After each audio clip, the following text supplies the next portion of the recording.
త్రేత ద్వాపరి అని కలియుగం 4 యుగాలు ఉన్నాయి కదా. 4 యుగాల ధర్మాల గురించి చెప్తాను, మరి వినండి. కృతయుగం.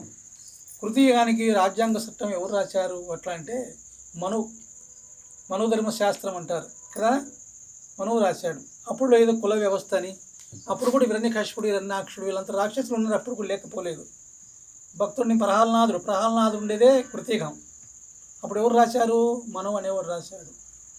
త్రేతాయుగం అంటే రాముని కాలం, దానికి రాజ్యాంగం ఎవరు రాశారు అట్లా అంటే గౌతమ్ మహర్షి, గౌతముడు రాశాడు. అహల్య భర్త, రాముని కాలు తగిలితే మనిషి అవుతుంది కదా, ఆమె భర్త అహల్య భర్త గౌతమ్ మహర్షి రాజ్యాంగ చట్టం రాశాడు.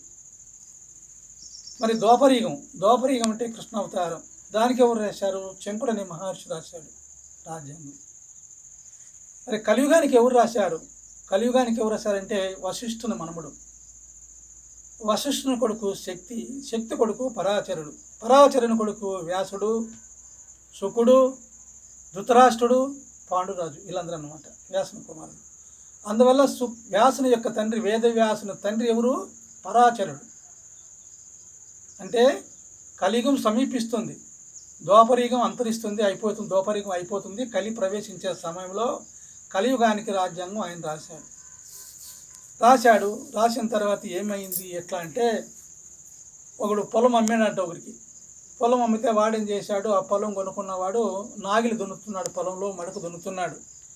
ఎప్పుడో పూర్వీకులు ఆండా బుంచినారు, ఎందుకంటే అప్పుడు బ్యాంకులు లేవు కాబట్టి ఎక్కడ పొలాల్లోనా ఇండ్లలోనా గ్వాలలోనా ఎక్కడో బుంచుకునేవాళ్ళు, ఏదైనా కుండలో పెట్టి బుంచుకునేవాళ్ళు, డబ్బులు బుంచుకునేవాళ్ళు.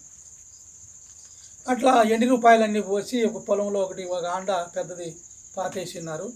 ఈయన నాగిలి దున్నుతా ఉంటే బయటపడింది. అప్పుడు పొలం కొనుక్కున్నవాడు ఏం చేశాడు, పొలం అమ్మిన వాని దగ్గరికి వెళ్ళి, ఏమండి మీ పూర్వీకులు ఏదో ఒక ఆండా బుంచినారు పొలంలోన, ఈయన మొడక దున్నుతుంటే అది బయటపడింది, మీ ధనం మీరు తీసుకోండి అంట. మరీ మాట్లాడు, ఏం మాట్లాడుతున్నావు నీవు? పొలం ఎప్పుడైతే అమ్మినానో ఆ పొలంలో ఏముంటే అది నీది, అదే రాయి ఉంటే రాయి నాకు ఇస్తావా, నువ్వే తీసుకో అన్నాడంట. ఏం మాట్లాడుతున్నావు, మీ వాళ్ళు పాపం చేసి సంపాదించారో పుణ్యం చేసి సంపాదించారో, ఆ ధనాన్ని ఆ పాపని అన్నే కట్టుకోమంటావా, తీసుకుంటావా లేదా అని వీడు. అట్లా ఒకరికొకరు కొట్టుకునేసరికి ధర్మరాజు తాగిపోయినారంట. ధర్మరాజు పరిపాలన. ధర్మరాజు తాగిపోతే ధర్మరాజు ఏమన్నాడు, ఏం చెప్పండి అంటే వారి అభిప్రాయాలు చెప్పినారు. సరే రేపు రాండి అన్నాడు. తెల్లారిన తర్వాత కలియుగం వచ్చేసిందంట. ఇప్పుడు చెప్పండి మీరు ఎట్లా అంటే, అప్పుడు చెప్పారంట, అవును మహారాజా, రాత్రిని బాగా పొలం కొన్నాడు అన్నాడు అనమాట. నేను రాత్రి బాగా ఆలోచన చేస్తూనే, నేను ఎప్పుడైతే పొలం కొన్నానో పొలంలో ఏమున్నా నాదే కదా, ఆయన నేను కరెక్ట్ చెప్పాడు, నిన్ను అర్థం చేసుకోలేకపోయినాను నిన్న, కాబట్టి పొలంలో ఏదున్నా నాదే, రాయున్నా ధనమున్నా చెట్టున్నా నాదే, కాబట్టి ఆ ధనం నాదే అన్నాడంటే పొలం కొన్నాడు. నీ విషయం ఏమో చెప్పు అట్లా అంటే, నేను కూడా రాత్రి బాగా ఆలోచన చేస్తే ఆయనకు పొలం అమ్మినానే కానీ ధనం అమ్మలేదు కదా, మా పూర్వీకులు ఎంత కష్టపడి సంపాదించారో, కాబట్టి ధనాన్ని ఇమ్మను, పొలం తీసుకోమని అన్నాడంట. మీ ఇద్దరు నాకు తెలియకోకుండా పంచుకొని తీసుకుంటే మీదైతుండే, కానీ మాకు రాజులకు తెలిసింది కాబట్టి మీ ఇద్దరు కాదు నాది అన్నాడంట. కలి ప్రవేశించింది కదా, నాది అన్నాడంటే ధర్మరాజు కాదు. అందువల్ల కలియుగ ధర్మం ఇలా ఉంది. అట్లా యుగ ధర్మాలు అనేటివి ఒక్కొక్క యుగానికి ఆ రకంగా ఉండేది. కాబట్టి ఈ యుగంలోన అందరూ రాక్షసులాగా కనిపిస్తారు, ధర్మం లేదనమాట.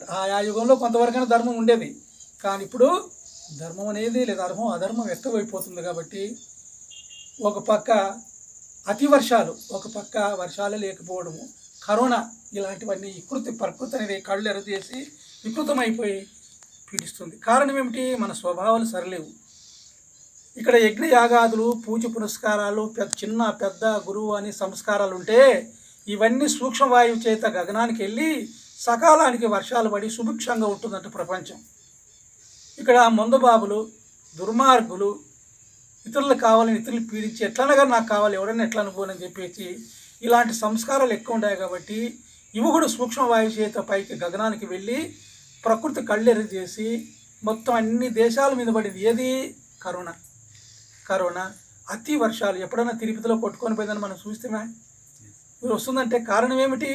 స్వభావాలు సరిలేవు. అందువల్ల ఇవన్నీ సూక్ష్మవాయు చేత గగనానికి వెళ్ళి వాతావరణం సరిది ఇలా వస్తుంది. అందువల్ల ధర్మాన్ని రక్షించాలి, అది మనం రక్షిస్తుంది అని దీనివల్ల మనకు అర్థమవుతుంది. హరి ఓం.